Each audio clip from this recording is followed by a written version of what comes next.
All right. Here with Jim from Jiu-Jitsu Magazine's Ask Coach Ben podcast. What do we have today, Jim?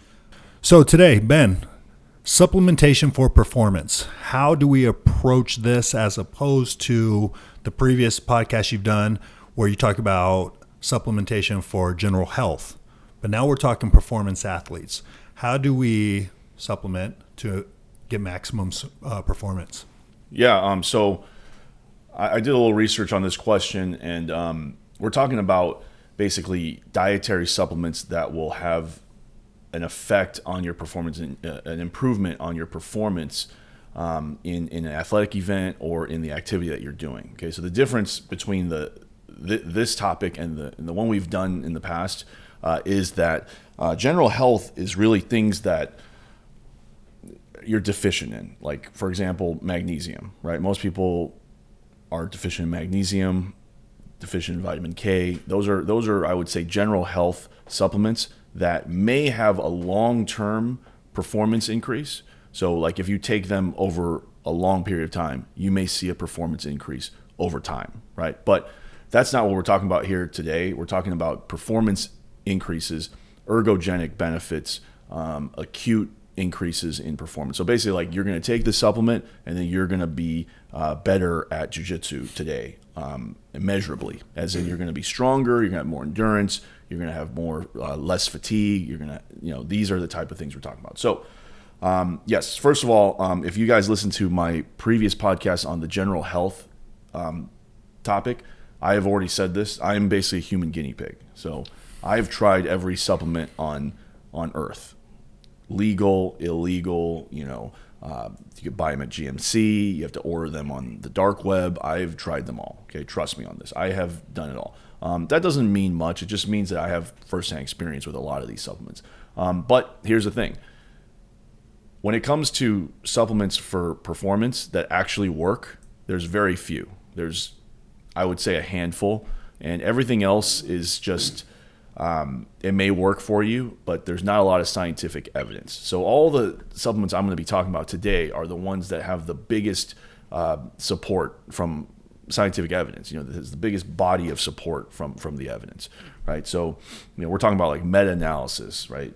Systematic reviews, supplements that have a lot of data and not just things that, say, for example, your friend used and it worked for him. Sure, like anecdotal stuff. Yeah, we're not really looking at anecdotal evidence here. Right. So, because if that's the case, you could tell me you ate a banana and it increased your performance. It doesn't matter what it is. It can work for one person. We're not looking for N equals 1. All right. So just to get that out of the way, everything is mostly supported by evidence, and you can look up the evidence yourself, or we can include in the show notes in the future. But that's the main difference, right, between performance and general health. Is performance is right here, right now in your next activity, and general health is like long term, right? So we're not really going to be talking about things like fish oil, vitamin D, magnesium, vitamins, multivitamins, curcumin. These are things that are like general health supplements, right? There is one supplement I'm going to start with that I recommended in the general health podcast that will also overlap here, and that's a supplement that everybody's probably heard of, okay? Creatine. Okay, creatine generally is a supplement that, if there's a supplement that has the most evidence that it works and it's a net positive effect, it's creatine. You ever taken creatine, Jim? Absolutely. Did it work? It did. What happened? It did. Well, the first thing I noticed is I gained weight. Okay. Really quick. It's one of the effects. Right. And I felt at the time, the first time I tried it was actually mid-90s when it first came out on the market. So we had the creatine load, so I made sure to load properly. Mm-hmm. And then, I felt stronger. Okay. I felt like a definitive strength increase. And I remember that. But then most recently, I haven't lifted like that per se, so I haven't really paid attention, but I tend to feel stronger. Okay. Definitely. So just make sure I cover these 3 things, Jim, in every supplement that I bring up in case I forget. Okay. What it is, which we're talking about now, experiences with it, and then dosing and side effects. Those are really the only 3 things that matter, right? Okay. The evidence behind it, the dosing, and then the possible side effects, right? So creatine, everybody's probably heard of creatine. If you've, been to weight room more than twice, you've probably heard of creatine, okay? It's found in animal foods. It's in meat, animal products. Most people consume about like 1 gram a day, okay? So, and by the way, I just want to mention real quick, all of these notes I have on creatine and all the science behind it, this is all from Alan Aragon. So one of my mentors, he's the one that is deep science guy. I'm more of a practical guy. I take science and I extrapolate it and I make it practical. You're the bridge. I am the from bridge. The science geeks. I am the bridge to the guys, the meatheads in the gym. You are the bridge. Yes, I am the shield. Messenger. I'm the shield. Yes, I'm the messenger. So yes, check out Alan Aragon, the Alan Aragon on Instagram if you want to get deep into the science. Okay, I'm just going to kind of repeat what he has generously put together. All right. So most people consume about 1 gram a day. Okay, so like me and you are eating meat regularly. Maybe since we're somewhat bigger, maybe 2 grams. Okay, but for the most part, creatine is a part of a normal omnivorous diet. So if you're not taking it, you're getting it in your diet. Okay, so generally the research says that it increases strength and power and lean muscle mass. So you mentioned that you got stronger and you gained weight. Okay, so by increasing weight, okay, which is usually water weight in the body, intracellular water weight, meaning it's in your muscles. You're gaining muscle, right? So people that are like, oh, creatine makes you bloat, it makes you gain. Some people, it does have that effect, but for the most part, you're gaining muscle when you're taking creatine. Okay, so it's a good thing. You're getting stronger, you're getting more powerful. No. Can we focus on that just for a quick second? Intramuscular hydration, as opposed to was it extramuscular? Intramuscular water weight. Water weight, not hydration. Water weight. So it's increasing the amount of water in your muscles. Inside the muscle, as opposed to what you say bloating. Yeah, that's outside the muscle. Extracellular. So there's very, very, very key difference there. Yeah. So intracellular is basically like your muscle is made mostly of water. So when water increases in the muscle, generally the muscle got bigger. So you've gained muscle. So it's not a bad thing. Okay? Right. Bloating though can be a bad thing, and sometimes people confuse the two. Right.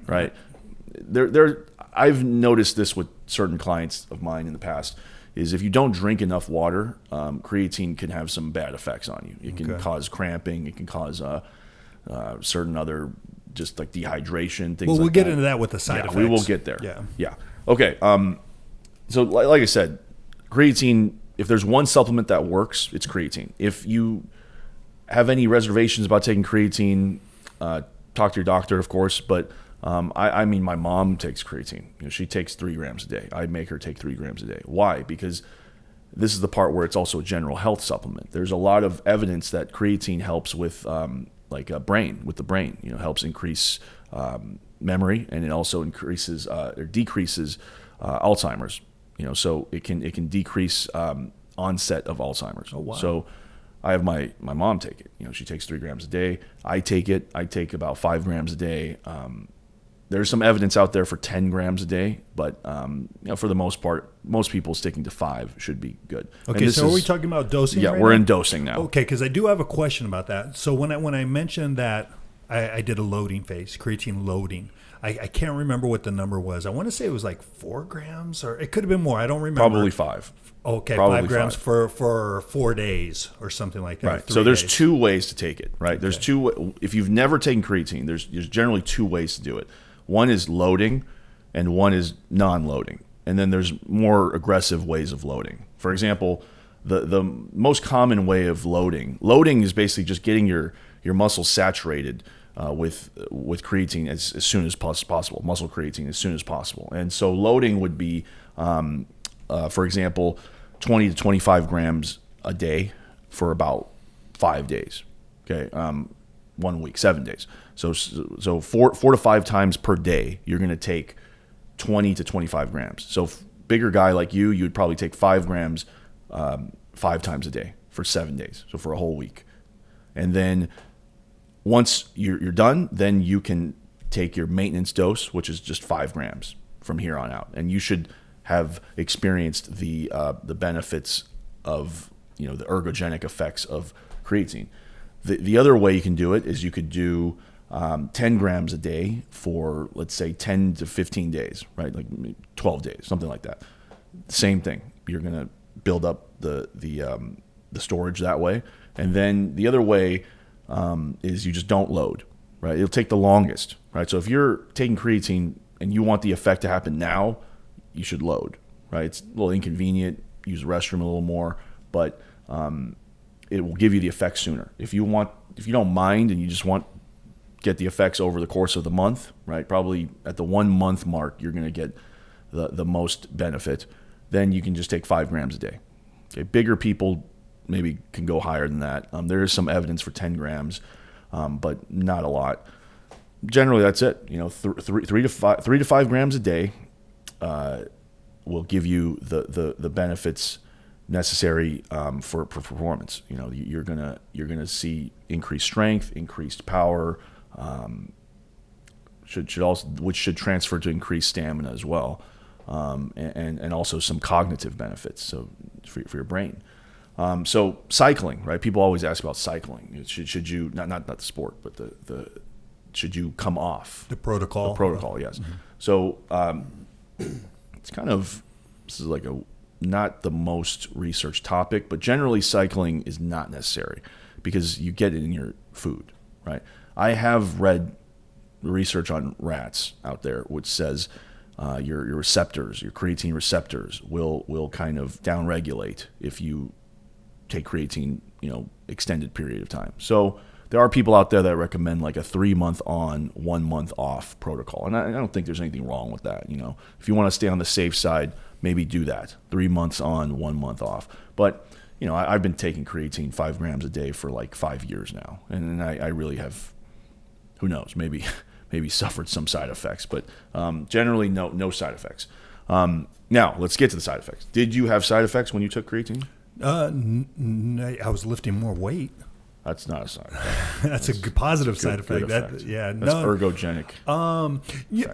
Which brings me to for the folks such as myself, explain ergogenic. So it's just increase in performance. That's really what it means. Yeah, ergogenic is just increase in performance. But from what I recall, anytime I've ever taken a creatine supplement, no ill side effects that I recall. So the side effects generally are water retention. So like we already talked about, it's not bad.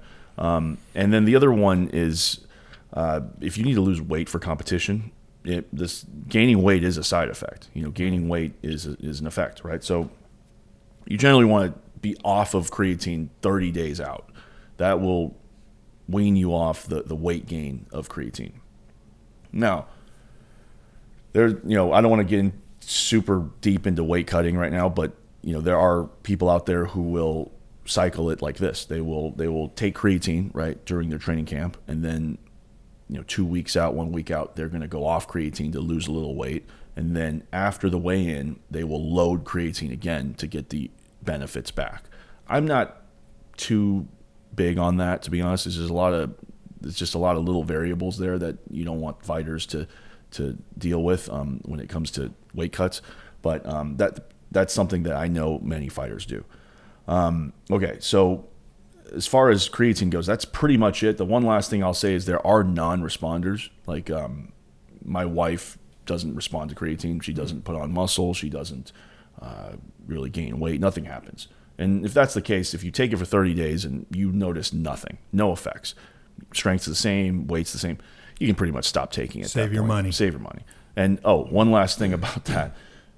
There are a lot of weird creatine types, okay? And most of the evidence out there that supports creatine was done using creatine monohydrate, just the monohydrate basic powder, cheapest form.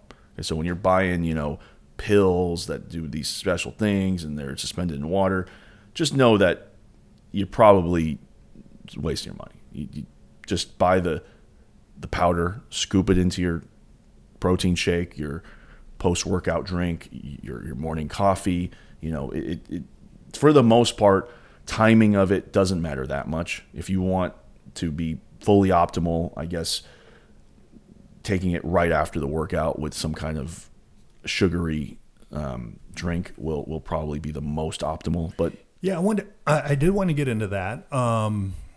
When you spike it or when you cut it with sugar, like if you drink it with a fruit punch or, you put in your Gatorade, is there some sort of benefit in relation to the insulin spike and the way your body absorbs it? That's not a question that I know the exact answer to. I know back when I was more into bodybuilding, they used to say take it with grape juice. Right. Like right after your workout, got to take it with grape juice. But then I've also heard very smart people tell me, just Otherwise, mix it in your coffee in the morning. Okay. Is it the same? I mean, I'm not sure about that, to be honest. But I think if you're an athlete and as you become more and more professional in your sport, right? Professional athletes, timing does become more and more. Just like meal timing matters more when you train multiple times a day.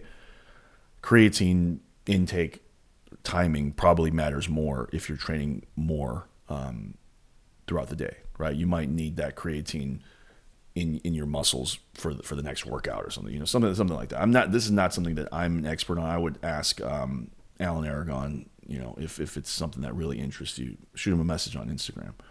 Okay. Anything else on creatine, Jim? No, sir. So that was the big one. I think creatine is the one where if I had to pick one supplement in the whole world for performance enhancement, creatine. That's it. Yeah, Done. I agree. Done. I agree. As far as my recollection of every time when I was training hard and taking supplements, really into my supplements. Yeah, agreed. Yeah. So we're going to get into also the ones that I think don't work and are a waste of money later at the end. But I just have a couple more. It's a good thing about things that work. There's not many of them. Caffeine. Okay, so we both had coffee today. You had coffee, I had coffee. Caffeine. I had the Ben mixture today. Yeah. with four shots. It's, 4 shots oat milk. it works. So CNS stimulant, central nervous system stimulant. It's widely researched. Caffeine is the most widely used drug in the world. I don't know if that's a fact, but people always say it, so I think it's probably true. So same thing as creatine, except caffeine has a more acute effect. So the effect happens quicker, right? So as you ingest caffeine, right, you're going to increase your endurance and speed. You're going to increase your strength and power. More evidence is in favor of endurance and speed, by the way, than strength and power. Decreases perception of sleepiness. So if you wake up, why do people drink coffee, right? Wake up. Decreases drowsiness, decreases pain, decreases fatigue. Okay, this is very important because that, I think, is the main reason that it is enhances the performance. It's a stimulant, but also it decreases the perception of pain and decreases perception of fatigue. So you don't feel as tired. It doesn't hurt as much when you're digging deep in the last couple sets of a workout or something. And caffeine peaks at about an hour to an hour and a half and lasts several hours. So you generally want to take it. So anything you want to add, Jim, before I go to dosing? No, I love caffeine. Yeah. So we drank coffee, right? But most of the research done on caffeine is done on anhydrous caffeine, which is pills. So like, when you buy caffeine pills at the store, that's anhydrous caffeine. Let me get this out of the way before in case I forget. Pills, I think, are fine. Do not use powder caffeine. Okay? Do not use powdered caffeine. Is the danger in the dosing? Yes. People have died. I know of at least one person has died using anhydrous powdered caffeine where you scoop it, because it's very hard to measure, right? Exact measurements, right? One, you think, one, teaspoon, right? 1 teaspoon. And then you overdo it and you got 4,000 milligrams of caffeine in your system and you're done. Your heart's just going to pop out. So dosing, generally this has been the same throughout all the years I've researched caffeine. It's 3 to 6 milligrams, sometimes 3 to 5, but maybe 3 to 5 on the safe side, but 3 to 6 milligrams per kilo of caffeine, roughly 30 to 60 minutes prior to whatever you're going to do, competition, exercise. So I did the math here. So for me at 200 pounds, right, I'm 91 kilos, right? So at 91 kilos, the optimal dosing for performance is roughly 273 to 546 milligrams of caffeine. That's a lot of caffeine, by the way. That's like more than a pill. So 273, a pill is usually 200 milligrams. So I'd have to take roughly 2 pills, almost up to 3 pills to get the most optimal effect. And these are just numbers that are done in the research, right? Most people, I will be honest, they don't get enough caffeine when they use forms like coffee or pills. They do get enough when they use pre-workouts, but we're going to talk about pre-workouts later. 1 cup of coffee generally is 100 milligrams of caffeine. Okay, so what you drank was a little different though. So 4 shots espressos, 1 shot of espresso I usually measure as at about 50 to 75 milligrams of caffeine. So 4-shot espresso is probably over 200 milligrams of caffeine. Okay. And I already talked about don't use the powder, right? For obvious reasons. Right. Don't kill yourself. And that's pretty much it. Caffeine works. It works. It's a performance enhancer. If you don't take it, maybe try it out, but it's not something that's going to like drastically change anything. It's more of something that you can use to increase your performance as needed. And that's pretty much it. And something that maybe not on this episode, but at some point, or unless you feel you want to address it, the idea of stacking some of these supplements. Actually, I think that'd serve well in a different episode where we can go into different. We can talk about that later. Okay. There's things that people stack with caffeine, right? Theanine, things like that. But yeah, the stacks with certain supplements are not always for performance. Like there's a thing called the ECA stack where it's ephedrine and caffeine and aspirin and that's meant to lose body fat. I don't recommend it, honestly. It's something that bodybuilders, it's not for performance. It's for fat loss. And don't even do it for fat loss. Just eat less. And for stacking, for folks who don't know what stacking is, combining like caffeine, ephedrine, aspirin, right? I would say if you took all of the supplements that I'm going to mention today, at least the ones that I recommend, that's not really stacking. That's more like you're kind of just taking a regimen. Yeah, it's just taking each supplement because they don't really have a combined effect. Gotcha. It's not like green tea and like or theanine and caffeine. So it's not. There's certain things that have a natural stacking effect like green tea, and then caffeine, for example, if you just took theanine, it would have the same effect. Not for performance. Okay. And the last one, so far we have caffeine, creatine and caffeine. Okay. I would stop right there if you were on a budget. Okay. Right there. If you're on a budget, stop now. Right. That's it. That's all you need. That statement just saved a lot of people a lot of money. Yes. Because those are very cheap, right? Those are very, very inexpensive supplements. Caffeine, creatine, I could get a year's supply probably for less than $100, right? Okay. A year. That means it's less than $10 a month, Okay. right? So we're good, right? Most people, if you're training on a budget, stop right there. All right. The next one that I think works, okay, and I'm going to talk about other things that may work, just lack research. Beta-alanine is one that has a good amount of research, not as good as caffeine and creatine. Okay, beta-alanine, have you heard of that, Jim? Yes. Okay. Have you taken it? Yes. What happened? You know what? That's a great question. That's something I don't feel any immediate effect. Did you feel tingling, flushing, well, itching? You know what? The times I may have taken that or I felt that, I always chalk it up to a niacin. Niacin. Niacin is mainly flushing. Right. So Beta-alanine is more like a itching. Yeah, I couldn't tell you. Okay. No. All right. Not that I know of. Well, I hit the side effects first, but let's go from the beginning. Right. Okay, so like creatine, beta-alanine is found in animal foods.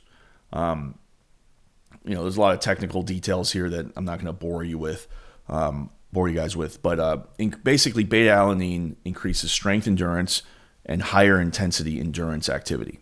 Okay, so the research points to an improvement in performance in activities lasting less than 10 minutes. So the most improvement was seen in the 1 to 4 minute range, right? So for jiu-jitsu, this is good. Beta-alanine is a good supplement for jiu-jitsu, assuming that the research is solid and that, there's no flaws.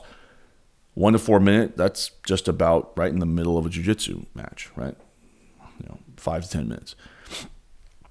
Beta-alanine, I take it, right? One of the things that's inconvenient about beta-alanine is the way that you take it, right? So most of the research points to you have to take it multiple times a day.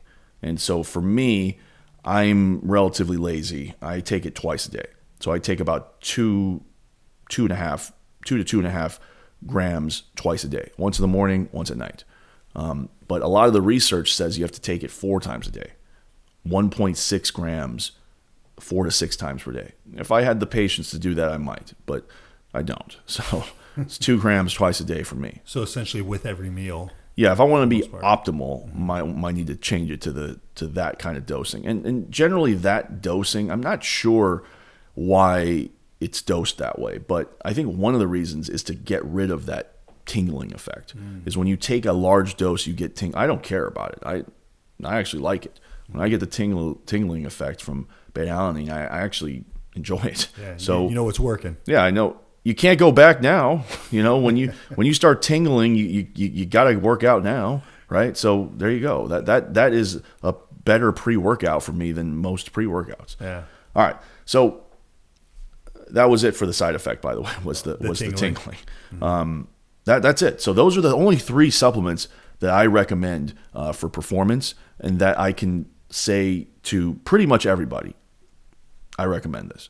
Now there are obviously, health concerns with certain things, right? Like if you have super high blood pressure, right? Maybe talk to your doctor before taking creatine or caffeine, right? Yeah, and for the record, this episode is not go out and get these. That's we're not always doctors. Good sound advice, right? We're just podcasters who happen to find ourselves in a gym.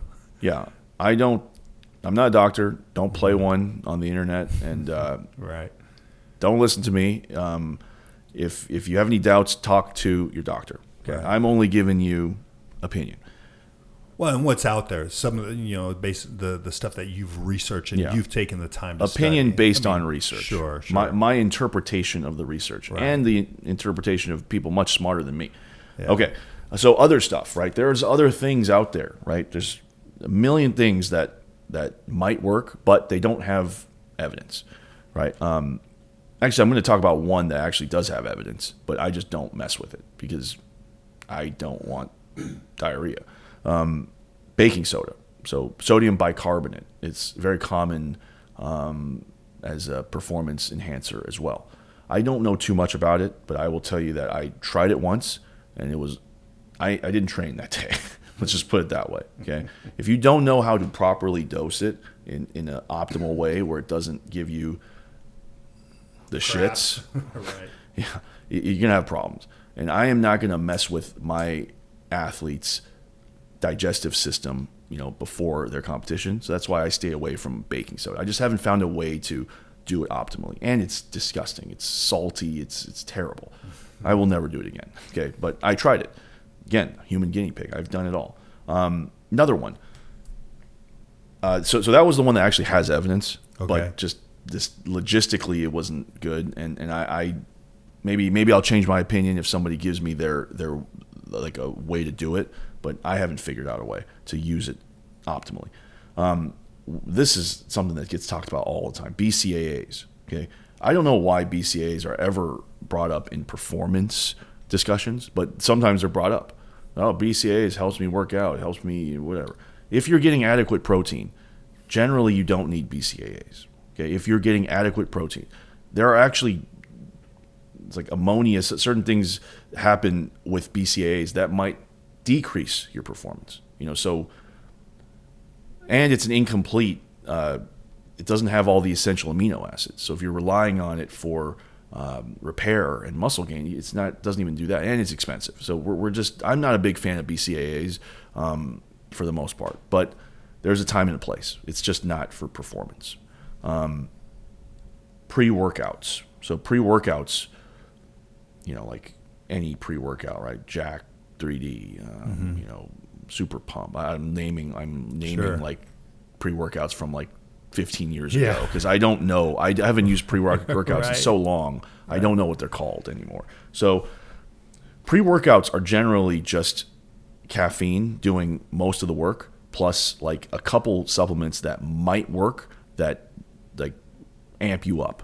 Tyrosine I think is a big part of it. I don't know too much about any specific pre-workouts, but generally from all the pre-workouts that I've seen, just take caffeine. Just take caffeine pill, anhydrous caffeine or shots of espresso or something that you can measure, and don't mess with no pre-workouts. The only time I take a pre-workout is, here's an example, is like I'm at the gym and we go to a gym where there's free supplements, and I'm sometimes very tired. I can't work out, and I got no other choice. I'm going to pick the pre-workout with the least amount of ingredients and caffeine that's optimal. That's the pre-workout I'm going to pick. Okay, that's one and only time I use pre-workout. So so it's I don't recommend pre-workouts. I just think there are definitely going to be brands out there that I do like because they have very limited ingredients. But for the most part, there's a bunch of junk, proprietary blends, things that you don't even know what's in it, and they might be tainted with stuff. So if you're a fighter, don't mess with no pre-workouts. Okay. All right. So, one last thing. These are not really. These are not. I debate on whether or not I should talk about these, but I'm going to talk about them. Adaptogens. You know what those are, Jim? No. Okay. Adaptogens are kind of new, I would say, in performance increase world here. Adaptogens are there's just two that well, there's one that everybody knows, which is Panax ginseng. You've heard of that, right? Yes. So that's the one everybody knows.